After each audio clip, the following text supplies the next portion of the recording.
Hello folks, Midwest F-150 here. In today's video, we are going to share an oil change one of our long-term subscribers and members of the channel did.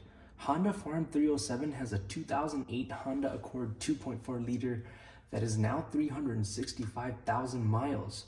He just wrapped up a 7,000 mile change interval using Valvoline Restore and Protect with his very own concoction of different viscosities. This is also the interval he started using MicroGuard Select in, my favorite oil filter currently that I have my entire family using. Now, in the next oil change, Honda Farm will be experimenting a bit with Valvoline Extended Protection High Mileage to see if the wear rate on this oil differs at all from the Restore and Protect.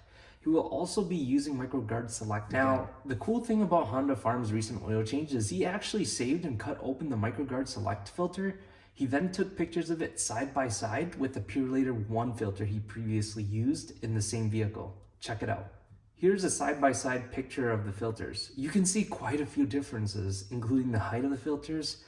Now, in MicroGuard's defense, their filter is rated for 10,000 miles, whereas the Purelator 1 is rated for 15,000 miles. Personally, I've never run anything past 5,000 miles in any of the vehicles within my family. So honestly, I don't care about the height of it a whole ton.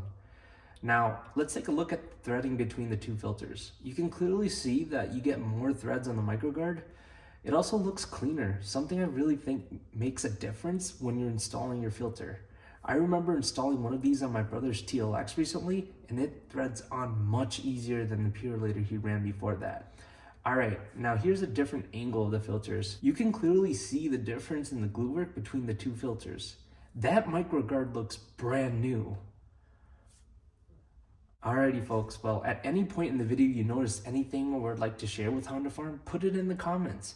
If not, let's congratulate him on hitting 365,000 miles. Thank you so much for making it to the end of this video.